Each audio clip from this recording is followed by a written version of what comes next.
Dr. Jade McGlynn is a Russia specialist and experienced researcher. She's senior research associate and resident at the Center for Strategic and International Studies. She's also a research fellow at the Department of War Studies at King's College London. She is a polyglot political analyst with experience of living and working in several European countries. If you're not familiar with her two fantastic books, I strongly recommend you check those out. Russia's War and Memory Makers. They are foundational texts to understanding why Putin started the war and the historical mythology that underpins it. This is the third conversation on the channel with Jade. I'm delighted to welcome her back. But if you find this fascinating, which I'm sure you will, please do check out our previous two conversations. We will try not to repeat ourselves, so they sort of stand up to repeat listening for all three of the episodes.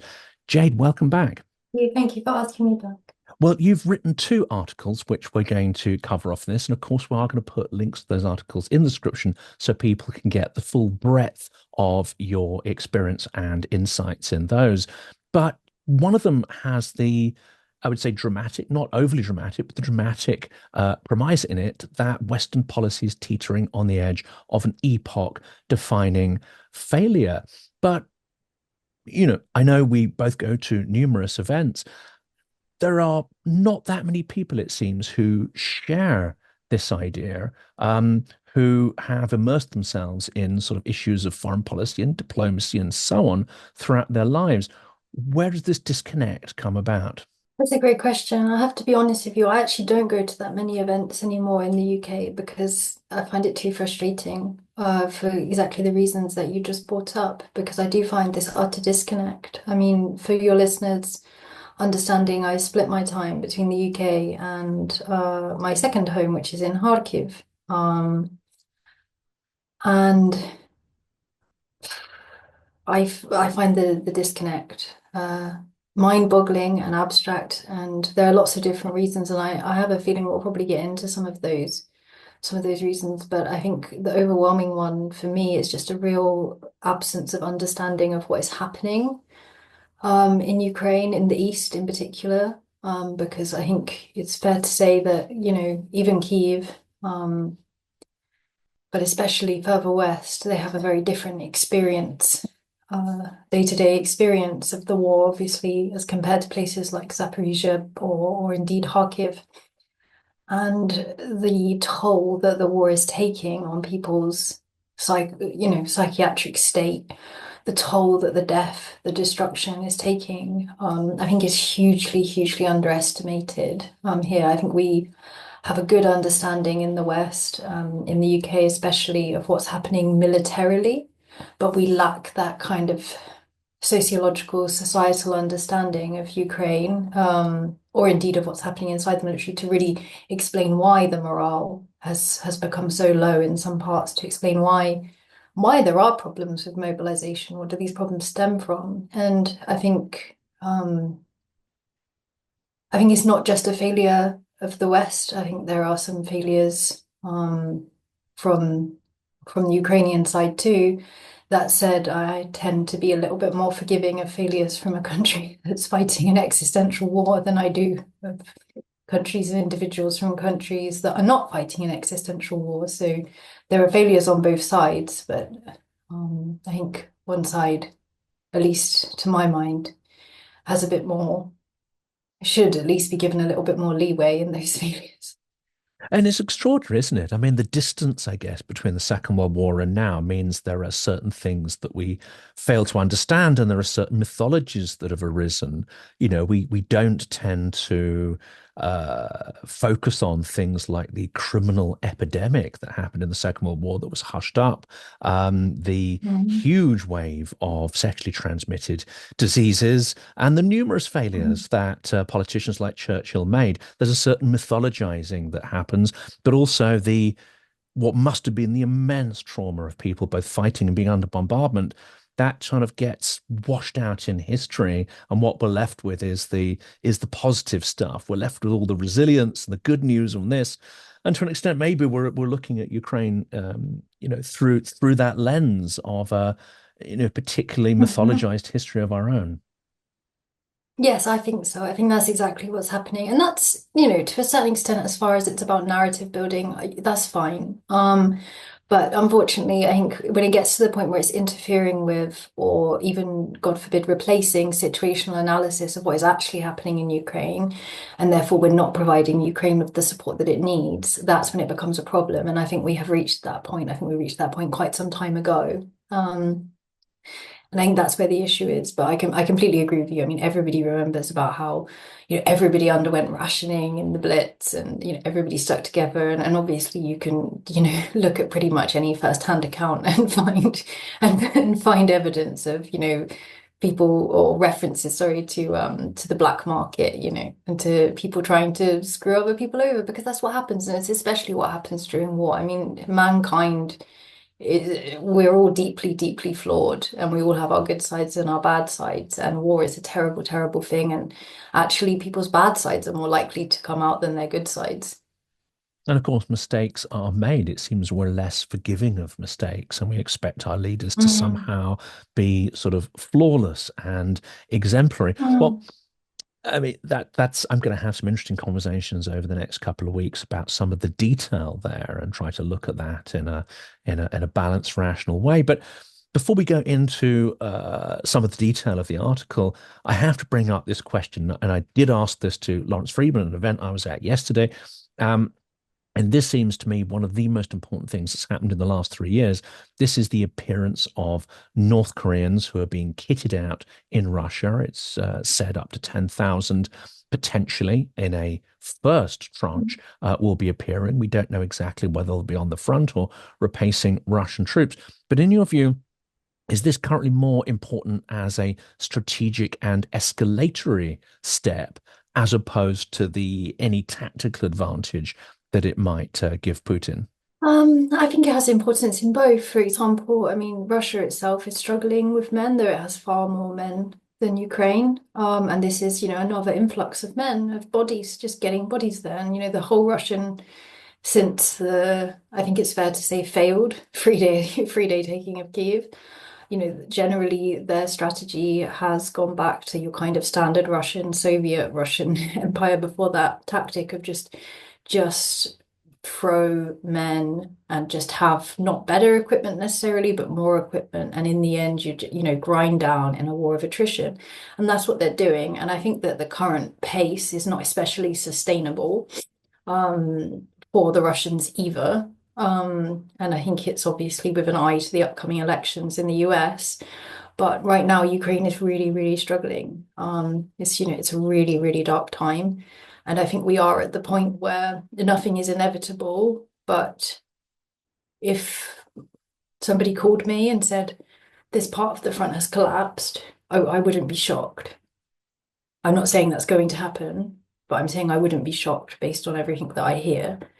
And that's because Ukrainians are they're just under far too much pressure. They just do not have the resources. They do not have the people to withhold this onslaught. Luckily, the Russians have a lot of their own issues, which means they cannot take advantage of Ukrainian weaknesses as much as they might, or a better trained or differently run army might. But the situation is difficult. It's grim. It's going to get even more grim. And then if the right people make the right decisions and the right people continue to work for what is right, one day it will get sunnier again.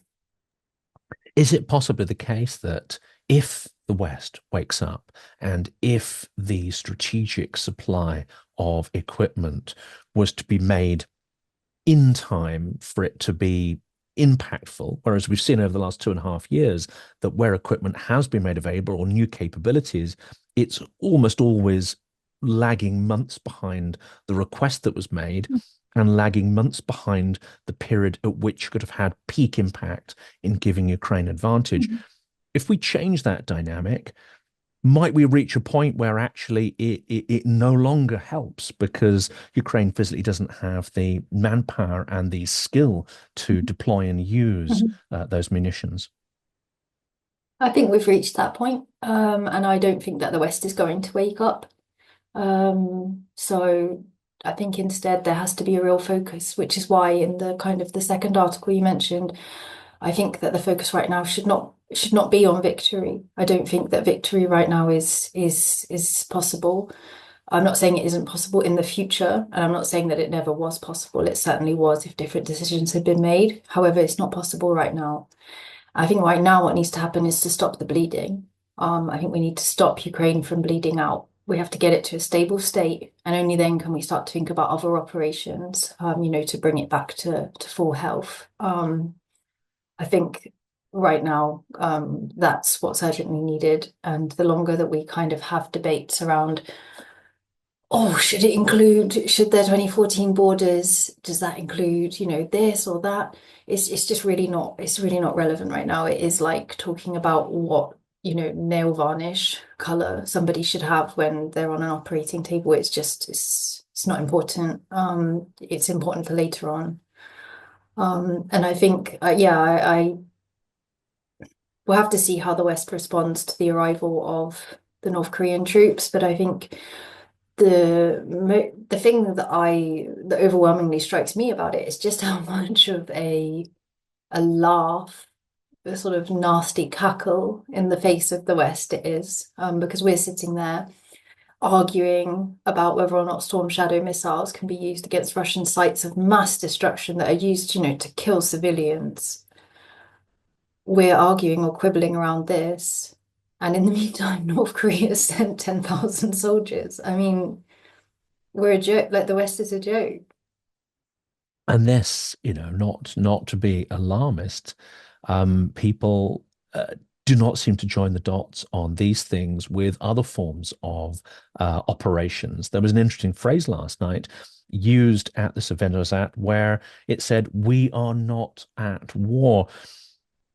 And that sort of struck me that the act of sending North Koreans is maybe in the short term not going to change much, but it is a blatant big step geopolitically, and it's part of a pattern of aggression, multi-layered aggression, with kinetic only being one of them. We also have informational aggression, cyber aggression, and we have an escalating trend of sabotage and threat.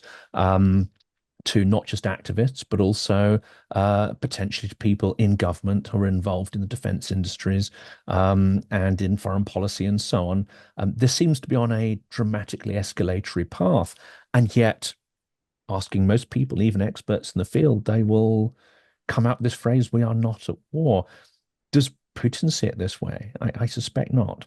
No, I don't think he does see it that way. I think he sees the West as having been, well, he's pretty open in Russian military doctrine. There's various academics who've written about this. I'm happy to send you a link to some of their work because it's, like Dmitry Minich's work is just really excellent on, really painstaking work, the way he's gone through kind of different iterations and discussions around what does war mean in Russian military doctrine, how do they interpret it. But long story short, they interpret the West as having been at war in a hybrid form of war, and that's what brought against Russia, and that's what brought down the Soviet Union. And that we're still at war. The West can sing lullabies to itself all it likes, but it doesn't change reality, and that reality isn't what we see. Though I would say that I think in a lot of cases, yes, it's about not joining the dots. I think most of the time it's just a real parochialism in the West, an ideological parochialism that struggles to understand that not everybody does think the way that people in the West or people from a particular subsection of people in the West, often well off, often from, kind of metropolitan centers, often, educated in a very particular way. That not everybody thinks that way. Some people think differently and they have different values and different interpretations. We had the head of MI5 talking about, sabotage, and obviously that's something that in Britain, people are very frightened of, and they are, and Britain's not the worst for this, but there are a number of countries, who have ended up in this sort of mindset of de-escalation, which, as I argue, I think is better understood as a refusal to engage in deterrence, because that's what we've seen consistently throughout the big war, the war that began on the 24th of February, is just this consistent refusal to engage in deterrence. We're always saying this we will not do, this we will not do. We're basically saying, Russia, you're free to do that, and we're never telling Russia what we might do. And I have to say, I think that Macron's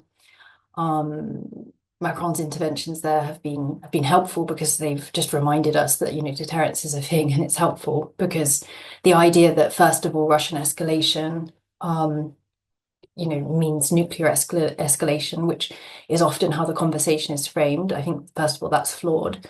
But also, either way, I think there are a lot of risks, because what we're seeing right now is one country devouring, committing genocide against another country, trying to destroy it as a separate identity.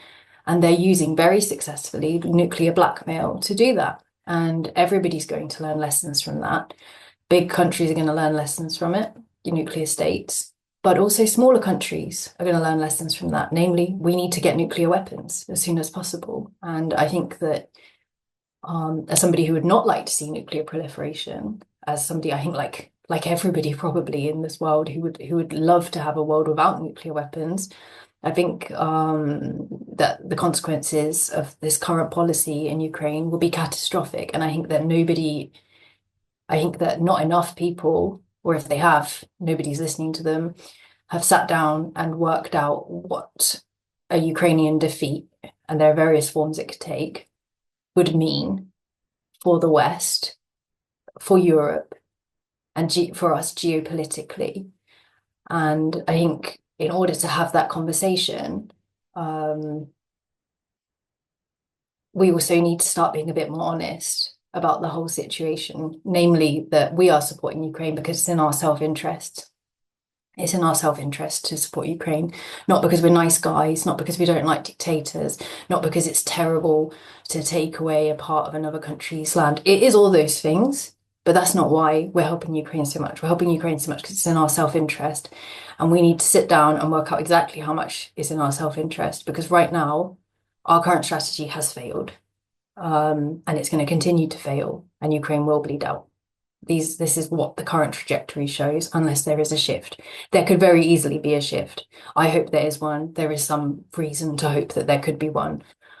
But that's what the current trajectory is leading us to, and that is going to be terrible. It's going to be terrible for me and you in terms of our food price inflation. It's going to be terrible for food price inflation in the US, already a big issue in this election. It's going to be terrible in terms of the West's credibility. We're going to live in a much more transactional world in terms of the alliances. The West's credibility will be completely shot, of course. It's going to cost individuals a lot more throughout European countries in terms of energy costs, particularly going to hit the poorest households. It's going to lead to massive migration flows from Ukraine, but also from Africa, because if Russia were able to take, for example, Kherson region, which it claims is it, then it allows it to strangle Odessa and to reimpose a sort of much more emphatic kind of blockade. That leads, given that most of Ukraine's grain goes to the so-called global south, that's then going to have knock-on effects. There are going to be huge waves, just like we saw with the full-scale invasion itself in 2022. They're going to be absolutely huge waves. And the problem is that when I speak to leaders, I was at Labour conference, I spoke on a panel with the Foreign Secretary. When I speak to leaders, there just doesn't seem to be a willingness. And I definitely do not want to pick on the Foreign Secretary alone here. It was just to give an example. There seems to be an unwillingness to accept the risk. And I think part of that is due to lack of information about what is happening societally in East Ukraine, what is happening in terms of morale, in terms of people's ability to keep on going. And that's why I make the argument in the second article you mentioned for a stop the bleeding strategy and what that might look like. And whilst it's ambitious, it's, to my mind, from my conversations, the only thing that is politically within the realms of plausibility right now. Because bluntly, if America doesn't want Ukraine in NATO, Ukraine's not going to be in NATO. And it's not So what just else? What other Washington, is options it? do we have? I mean, there is resistance Pardon? there's the resistance from Berlin, there is resistance from Hungary, Yes, from yes. Slovakia. There are numerous barriers and blocks. So there's a million different directions to go in, but let's stick with the NATO or nukes. The I wouldn't call it a soundbite because that would be unfair, but the harsh strategic proposition put forward by Zelensky in his victory plan, NATO and nukes, it seems to me that actually that was designed to get attention, to sort of be a cold shower for the West. It hasn't worked thus far. It seems to have led to a degree of sort of murmuring and criticism of that victory plan. But it seems to me that it's the wrong way to put it. It's NATO and nukes because Putin quite possibly is entering a phase where he doesn't believe NATO is a deterrent. It's not believe that the traditional nuclear umbrella is a deterrent. So there's a lack of will to enforce either of those two. And the logic of this all leads to the idea that if you're going to be at the table rather than on the menu, being a nuclear power is the only guarantee of security in the uncertain world that we are entering. If I were Ukraine, I would develop, if I were Ukrainian leader, I would be tasking people with developing nuclear weapons. Of course, I mean, they're in an existential war. They've been in quite a few. And I think even, you know, Ukrainians that I speak to are very self-critical. But there's also a real disappointment, and it's been there for a while and it's grown. In the West, I think they don't really believe in us anymore. You can say that perhaps it was naive of them to believe in us in the first place, but there's not much help either way right now. But yes, I think that the idea that Ukraine will just give up without fight because somebody in the White House tells them they have to capitulate, I think that's unlikely. I think what's more likely is they would continue to fight, but then things would just implode because it would be against a far greater enemy, and they'd have to switch to more of a type of guerrilla style of fighting. And bluntly, there's a lot of resentment within Ukrainian society. There are a lot of injustices and unfairness that come along with war, and people feel very strongly about them, especially in the context of some of the corruption schemes that exist. And of course, civic society is still functioning, but it's a Mhm. constant struggle, isn't it? And perhaps some of people's urge to express their political and civic agency is curtailed in the context of war because they may feel this is not the time nor the place to have that sort of public fight or to turn it into a Mhm. sort of political struggle. But to pick up Yeah, I on, yeah. agree. I was just wanted to say I agree, and I think that there's a case for that, but I think that's not, and particularly in the early time. But I think that now we're beyond that because I think that the situation, and I have to say I think that Ukrainian civil society, as always, is remarkable and admirable, and there's so many Ukrainian sources who are doing all of these things. But I think that I think that it's right. For example, that organizations like Bihus are drawing attention to some of the behavior of, deputies in the Verkhovna Rada and some of the corruption schemes, because I think that right now we're at a point where it's undermining Ukraine's war effort and the efforts and sacrifices of heroes to not discuss it. Whereas I think that that was not the case in 2022. And let's turn back to Putin's war aims, because the idea of freezing the lines of contact or prevented bleeding out, again, it makes certain assumptions, which I think, you will be thinking in extreme detail about. But it seems that many of those who throw out the phrase, well, let's negotiate or let's freeze this or do that or trade territory for peace, are not. I mean, they're placing their own framework of thinking onto Putin's agenda, which he almost certainly does not share. Um, how can, in essence, the conflict be frozen to allow Ukraine to build up its forces if Putin shows no willingness to de-escalate or engage in any kind of, I would say, fair is the wrong word, but you know what I mean, rational dialogue? Meaningful, real. Mhm. Yeah, I don't think it can be. Um, which is why I think there's no point in engaging in negotiations. I think they're just a ruse. They're just another part of the information warfare. I mean, by all means try, but just be very aware of the fact that they are almost definitely, likely to just be another part of information warfare, against us and against Ukraine. And that's more what worries me is if people don't have that realization. I have nothing against trying dialogue. If it's just you have to be honest about and understand your interlocutor, and often I feel like that understanding is missing. Instead, I think the real negotiation that needs to happen is between Ukraine and the West. How much is the West genuinely willing to put up for, to save Ukraine? And what cost is Ukraine, and in particular, what cost are the people in power?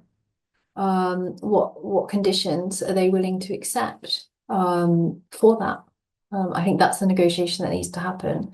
And that's obviously what I set out in the safe haven strategy, which is, yes, it does have an eye to the future. It is intended eventually as a pathway to NATO membership, but it's first of all about defending certain areas, the borders in the West and the critical infrastructure, because it's going to be really, really hard winter. And that will require much more commitment than the West has currently given, but it is something that's under discussion. There is openness to these ideas. There are some who are willing, there are many who are not. But I think that's the point that we're at, where we need to be having this conversation. We need to be having it openly. We cannot continue to stand with Ukraine as long as it takes, because at the end, only we'll be standing, and then we'll be in a lot of trouble. And the shift that needs to take place then is to go from self-deterrence to rediscovering actual deterrence, the willingness to Yeah. project force. The challenge with this, isn't it, is that at this point in the conflict, the costs of making that shift in mindset and shift in policy and investment in material is significantly higher than it was 2 years ago, 2.5 years ago. For instance, the first time I interviewed Ben Hodges, he came out with this phrase that the costs will only rise, and Mhm. that relates to the outcome as well, maximalist as opposed to minimalist outcome, which you described there. And of course, there's no sense of peace, there's no sense of justice built into the minimalist outcome of preventing the bleeding out, unfortunately. That's difficult, isn't I it? think I Given agree the with you. nuclear, given the manipulation, the Mhm. coercive manipulation of the nuclear threat, which is not going away. If anything, it's intensifying. Mhm. I agree, but I think that's why there needs to be a really honest I think there needs to be a really honest conversation about what it will cost us if Ukraine loses. And by losing, I don't mean, oh, tanks arrive in Lviv, because I think that that's not realistic. And I'm not sure the Russians actually want Lviv. They have a particular dislike. But I mean, either Ukraine is forced into a humiliating kind of capitulation deal, and then the society starts to fall apart because society is completely traumatized, or there's just a collapse, on several areas of the front. There are many different ways it happen. Ultimately, I define defeat as Russia ultimately kind of de facto controls what Kiev does, or is able to stop Kiev from essentially being a sovereign state. There are many different forms that might take, but that's at its essence what this war is about. Ukraine's right to exist as an independent, separate identity, and Russia's ability to prevent that. So I think we being, the West, need to sit down, in particular European countries, and work out, okay, what will it cost us then if this defeat happens? What will it cost us in different ways? And then look at it and decide, oh, you know what, these costs are too high. So we should step in now, stop the bleeding, and save Ukraine's life. I appreciate this sounds really that sounds pretty brutal the way I'm putting it. It's obviously it's not my thinking. I'm very emotionally attached to Ukraine. I think we should save Ukraine anyway for all of the, nice reasons. But that hasn't worked, has it? Making all of these arguments like, oh, it's awful. They're kidnapping children and taking away their identities and hiding them in, horrible institutions. They're, executing POWs. They're taking women as like sex slaves essentially, or they're raping en masse. It hasn't worked. None of these arguments have actually worked, and I think that people are a bit inured to moralistic arguments for foreign policy. So let's get rid of all the morality. Let's just sit down and have a really blunt conversation about, okay, yeah, there is a risk. There is a risk of nuclear weapons being used. We can make certain. There is a risk of nuclear weapons being used. Perhaps if we do X, Y, Z, what is that risk? Okay, it's 0.1%. How can we mitigate that? How can we know, what are the different scenarios? What's the risk of nuclear weapons being used if we just let Ukraine fall because we've given into nuclear blackmail? Okay, well, it's 2.7%, let's say. We need to have a proper conversation because every single way there's risk. Every single way there are huge costs. And we need to work out what's more in our interest. And every single thing that I've been through, every single model that I've sat down, every single conversation, and all of the research that I've done makes me convinced. I'm very open to seeing other evidence, but I've not seen anything to change my mind. Makes me convinced that it is overwhelmingly in the West's and in European countries in particular, self-interest that Ukraine wins. And I think that's the conversation that needs to be had because then there's no real argument, and we don't have to sit there talking about, oh, Ukrainians are so lovely. Yes, Ukrainians are lovely, but the most important thing is, are they alive or not? And of course, nuclear risk is not discussed in, it's as if the dispute is territorial and over resources and it's local, it's confined there. But the nuclear argument works, Mhm, at what point does the nuclear risk yeah, go up? When tanks are mhm, surrounding Tallinn, when they're taking some mhm. scrubland in northern Finland, when the gates, the Brandenburg Gate, that nuclear risk never goes away, Mhm. nor does the terroristic strategy that underpins it. So this is almost we're almost walking around with our eyes wide shut when it comes to this argument. Yeah, I think so. Let's We've made it turn. a lot worse. Yeah, but that's how this works. It's an extortion racket to an extent. And before we hit record, we were talking about the man on the street understands the woman on the street understands how you deal with a bully. If they stole your lunch money yesterday and they stole it today, they'll come back for more, and they may take your watch tomorrow, and then the price only goes up from that kind of extortion racket. Um, And right. like 1 second, because I like this, I like your analogy. But like with all bullies, there's ultimately, something wrong with the bully. There's something wrong with the bully that makes them behave like that. And the other aspect that I find so frustrating with this is our refusal to engage with the fact that Russia is a very sick society, and there's a lot more that the Western countries and our agencies could be doing to exploit and aggravate those tensions so that it had to focus more of its resources at home, and yet we do not do that. And I think that goes back to the point you made earlier, which is that I think that ultimately the West does not understand that Russia is at war with us. And therefore we continue to think that this is a relationship we have to manage rather than a relationship that actually really should only exist on the level of um, whatever type of warfare you want to call it. Clearly, it's not warfare. Clearly, everybody should be trying to avoid actual open warfare between Russia and NATO, but we have to engage at the very least in the sorts of activities they engage in our countries. Otherwise, it would just be rude. And we talked a lot, and many of the interviews that have done focus on how to define a Ukrainian victory. And of course, the maximalist victory doesn't look like something that will happen, at least in the near to mid-term. Far less attention is paid, perhaps, on what Putin would define as a victory. Partly, of course, because I guess we don't know, we can't see inside his mind. But I rather suspect we're also projecting our own mindset onto a Russian victory, because to an extent he can define whatever he defines as a victory, he can sell that to the majority of his population.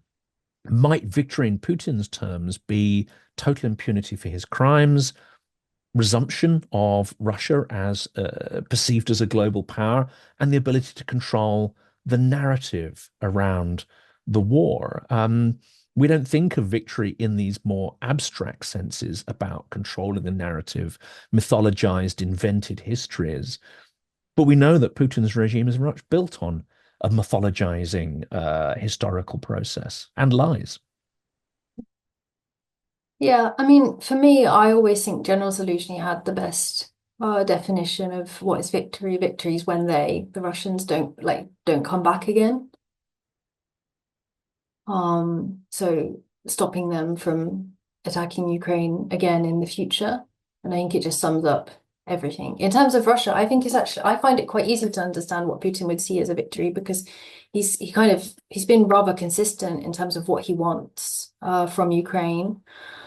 For him, Ukraine is not another state. It's an inseparable part of Russia's identity and history. And his entire vision is about restoring Russia's great power status, him going down in history. And that means at least the de facto subjugation of Ukraine.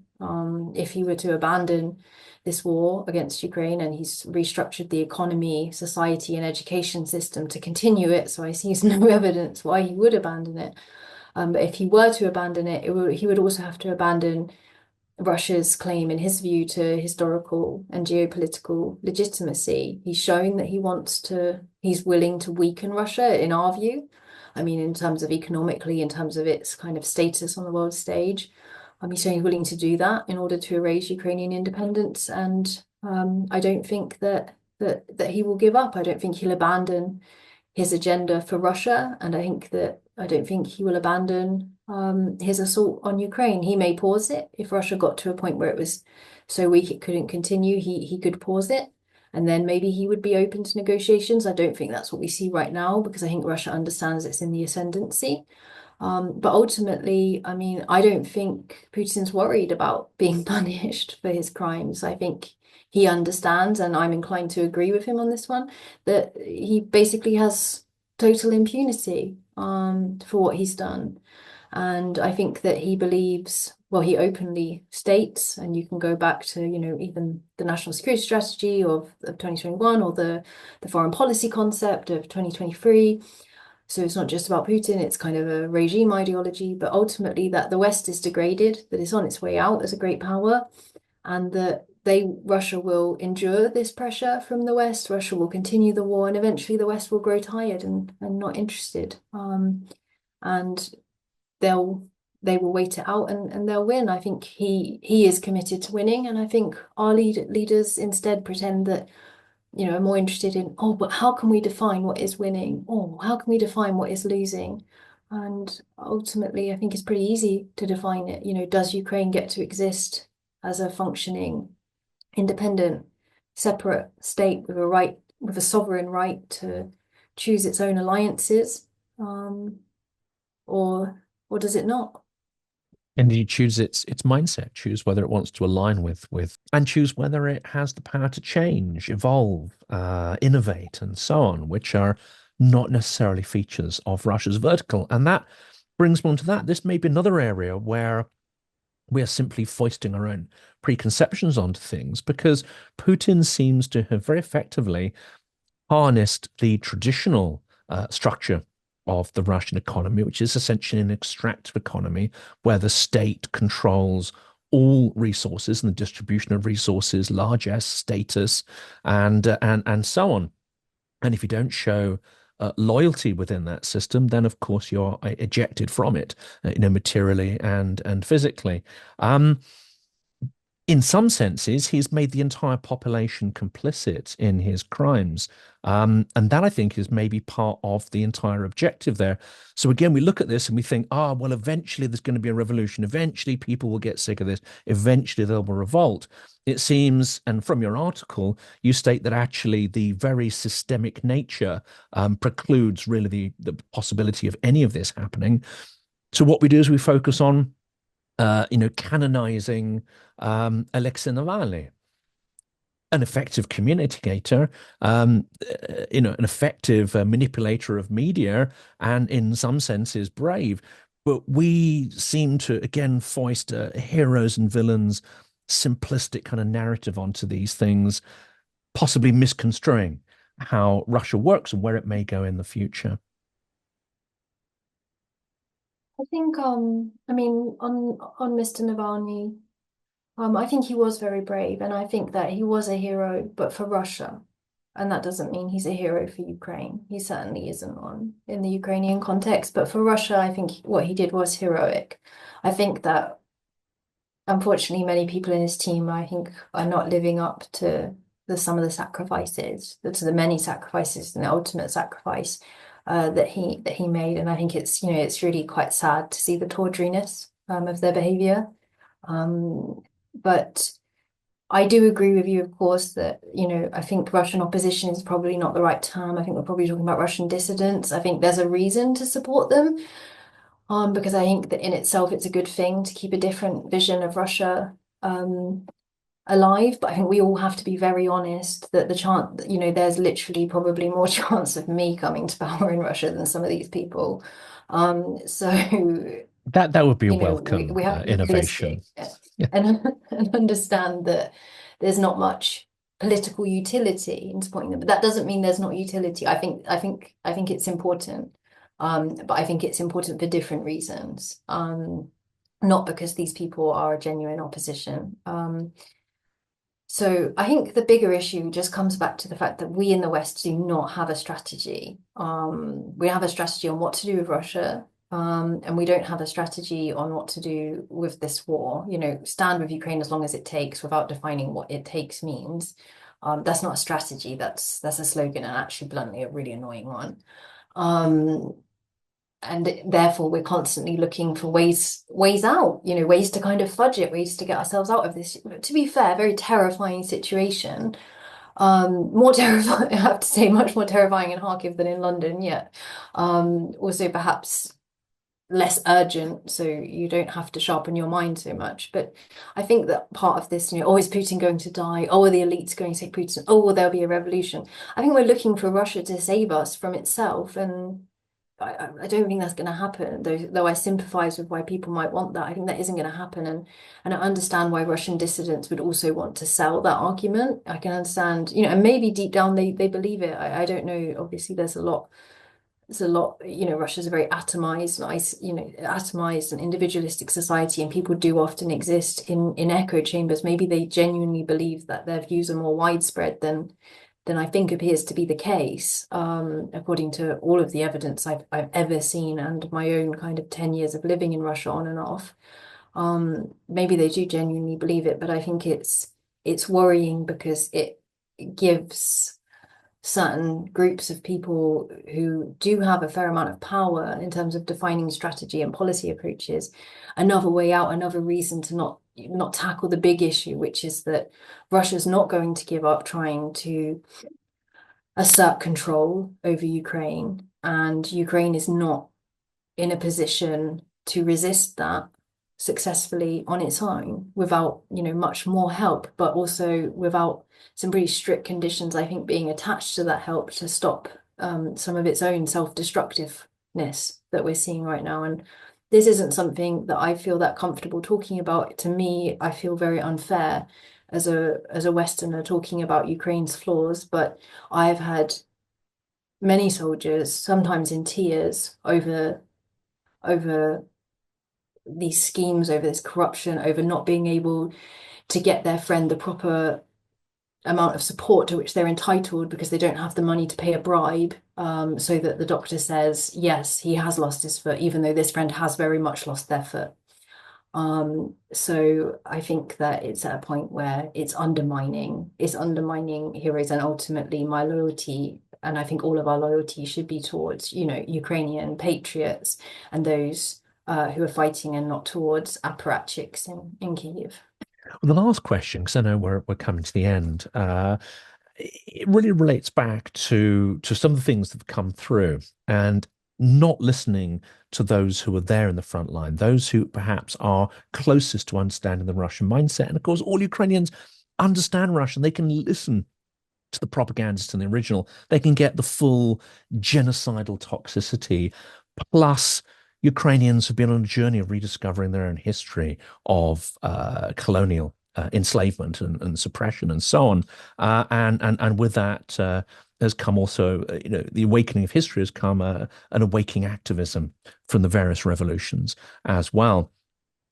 But you still find, it seems to me, in academia, in the events that I attend, and in certain discussions, Ukrainians are seen as emotional. This is a word you used earlier as well, but it strikes me they are the most realistic people on earth. They're describing a reality without sugarcoating it, without sticking their heads in the sands, without pretending this isn't happening. They're looking at it in the raw brutality of what's going on, without so many preconceptions of the West. And yet they're dismissed as too close to it, as emotional. Is it possible here, again, that the possession of nuclear weapons or not subliminally influences our perception of people's voices? Russian voices, whether we agree with them or not, are almost automatically bumped up to tier one because we have decades of coercive power and fear. That's not to say that, the dissidents would approve of those methods, but they are inheriting a certain status that comes with that history and that use of fear. Ukrainians, I really suspect, are still seen as second tier voices. No matter their expertise, they have to fight to be heard, and ultimately, without nuclear weapons, they may not make it off the menu onto the table. I don't know, I'm not sure if I agree. I think that in general, often we're former colonial, Britain, Spain, France, Netherlands, Belgium, others, we're former colonial powers, so it's inevitable that a colonial way of thinking about other countries is going to be more accessible to us. It's our own flaws, which mirror Russia's, without wanting to compare the current state of any of those countries to what Russia is doing. It's just more about a framework. Russia also has far more resources to get its voice out, to get its arguments out, to use its arguments to influence the debate. Russia's had money for years to invite, different peers or different people, well-connected people to dinners, to fund this, to fund that in a way that, Ukraine hasn't done to get its story out. And so it's been able to lay those foundations, for a really long time. I do agree with you, however, that Ukrainian voices are often dismissed. I feel like a lot has improved, but definitely nowhere near enough. Um, but I think, in part that's because there is so much to overturn, and in part that's because there's reluctance. But the main thing that I find, because I also, obviously not like Ukrainians do, but I also find sometimes I'll go and I'll speak and I'll explain just, okay, this is what is happening, in Kharkiv, in the city where I live, where I go back every month, da, da, da. And people, particularly in the UK, I think they feel so guilty sometimes of what is happening that they then try to dismiss it. They try to find nicer stories. And so I think guilt is playing a role. And I think particularly when it comes to Russia, what you have are a lot of people who really only know a very small subsection of Muscovites. When I lived in Moscow, Muscovites used to find it insane, just laugh that, actually I was only here for a couple of days because I was going back to Voronezh, or, that I'd lived down in Krasnodarsky Krai, or that I'd worked in an orphanage or lived in a village, where there wasn't water and there was a well. They asked me, was it safe? They had so many quite bizarre and naive questions about their own country. And I think in the same way that if you wanted to understand what's happening in Barnsley, or what's, how people in Scotland or North Wales or wherever feel, you wouldn't just hang out in a particular part of Islington, at your local vegan society and draw conclusions. I think unfortunately far too many people have done the equivalent of hanging out at the vegan society of Islington, and then drawn conclusions, about Russia, which is a huge and very varied country. So I think there's a mixture of issues, and I think it's complicated, and I think often it isn't driven by a desire to deride Ukrainians, though I can understand why they may feel they have every right to interpret that way. But in any case, whatever reason it is, it's a barrier. It's a barrier to our understanding and our ability to support Ukrainians. So And therefore it unconscious does need to cognitive continue to be biases. tackled. Yeah. a cognitive bias Exactly, of yeah. some sort, which we perhaps don't have the effort to yet fully overcome. Jade, I know we have to dash off. It's been a huge pleasure speaking to you once again.